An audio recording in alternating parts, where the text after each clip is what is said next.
I'm the owner and founder of Moody's Mind and Beyond. I'm a mental performance consultant, I'm a sports performance coach, and a nutrition coach. I'm really trying to give that holistic approach to you athletes and help you in any way I can. Today, I'm going to talk about some sports psychology pieces that I work with my athletes. Let's talk about the cognitive domain. I split my domains in different areas for sports psychology. My cognitive domain, this is one of my skill sectors I work, is attentional control. So when I have athletes come in and they're struggling with attention inside of their games, inside their practices, I really try to find their relationship with their stress and anxiety. Because when we talk about attention, it is a skill to be able to convert from an internal attention to an external, intrinsic, extrinsic, different pieces, broad, narrow, whatever we need to work on. But what I really try to understand is, where's your anxiety, right? Where's your stress inside of these practices and games? And then how do we understand that to then compare different skills to utilize, right? Does that make sense? So what we're going to talk about today is the Yerkes-Dodson Law.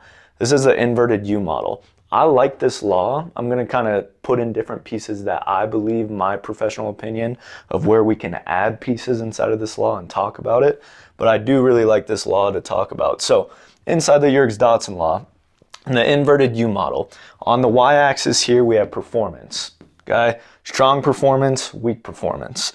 On the x-axis we got arousal. Okay, low versus high. Arousal is meaning stress. Where is your distress as an athlete? How do you perceive stress? That's a key word there. Okay, so what we talk about, let's talk about this side first. In performance, what this is saying is down here we have a lower performance when we have a lower arousal. So this is more fatigue and sleepiness. Okay, this area is talking about when you are not challenged enough, you can actually be very unproductive in your performance. Best examples I can give you is sometimes, let's say you're just playing around with your friends and you're playing pickup basketball, right? And you're too relaxed that you end up really failing at your skills. You end up not doing good technique or good skill acquisition because you don't want to put this competitiveness maybe in there, or you're just getting too kind of comfortable in different pieces and you're just messing around. Now, right, you've also seen on the other end, sometimes actually, you can actually be very high productive with that, right? That's why I have arguments with this law, is because at other times, you could be competing with friends and you're so relaxed that you end up actually doing really well. So there's definitely a different component there, but this is explaining that when you lack most of the challenge and low stress and anxiety, your performance can really tank. Okay, so I'll see that with athletes that aren't challenged enough, or they're just too good, and then they're not getting that anxiety and stress to help their optimal performance, right? So as this starts to increase, now we talk about intrinsic attention, okay, and we talk about increasing that attention to optimal arousal. Okay, and what this is saying is, in this zone is athletes are finding a happy medium with their stress and anxiety and then strong performance. So they found their stress threshold where they're saying, this is where we say the optimal zone of functioning, right? This is my optimal zone, okay? And a lot of sports psych talk about finding this optimal zone. This is hard because it's different for every athlete. Every athlete and human has different stress thresholds. Where you learn to cope and how you build that stress, this zone can shift wherever it needs to go, okay? This is why understanding the person and understanding yourself is very, very important to find your optimal zone, because your optimal zone might be completely different to someone else's optimal zone, okay? So this is saying that arousal, we want that anxiety. We need a challenge. We need a challenge to then force our skill acquisition to get up to that challenge, right? To increase and try to fight against that challenge. So we're learning new skill, but we're also challenging ourselves. Okay, so that's that optimal arousal right there. All right, now as we get down to this side, what this is saying is we start to decrease performance as the stress and anxiety is too high. And this is where I talk about perception. If we are perceiving that I can't cope with this stress and anxiety, now my performance really starts to tank. And that too much stress takes me out of this optimal zone. And why I'm so keen over here is you can actually get really great skill development in this area because you challenge yourself in a way that you've never been. That's how you adapt the nervous system. And this is, well known in the sports performance realm, right? We know that we can create adaptation through progressive overload, right? Same idea in the mental capacity. We need to progressive overload you.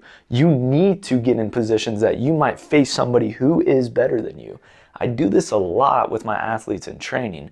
If I'm with a younger athlete and I'm faster and quicker than that person and we are doing a reactionary drill, right? I will try to get their nervous system to compete at my level, which they will make mistakes, but they will also get some time in that drill. There will be times that they'll be like, oh, I did something I've never done before.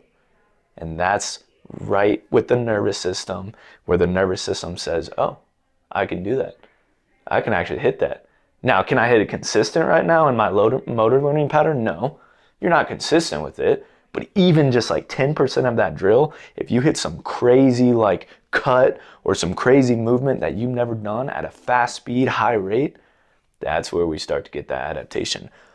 I treat the same way with a lot of the mental sector, okay? So where I argue in this model is it's a great model, right? It shows a lot of what our stress and anxiety, arousal has to do with performance, and I agree 100%.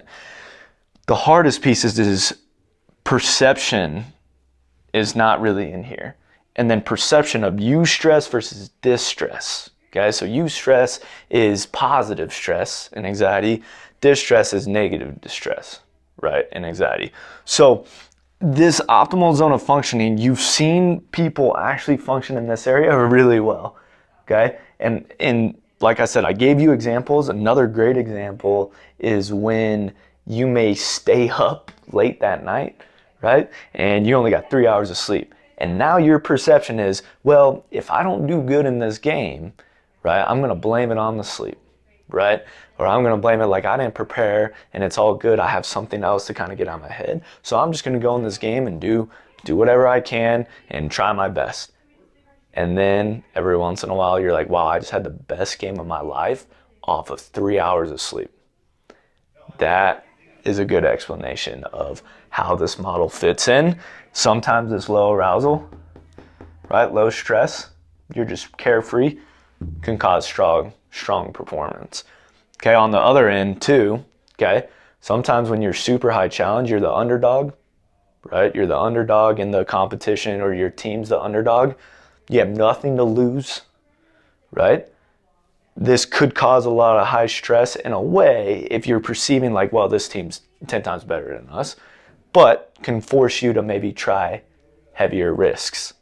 And when you try heavier risks, outcomes can happen, right? So when we talk about luck is that combination of determination and skill acquisition that combine right at the right moment. This is a part of that, okay? So that's kind of my professional analysis of how you can integrate this model, which is huge, well known in the sports psychology world, but how this model actually affects in a lot of different ways. Okay, so I hope this helped out. I'll be giving more videos and everything. Please follow Moody's Mind and Beyond, and please reach out if you need help. Thank you.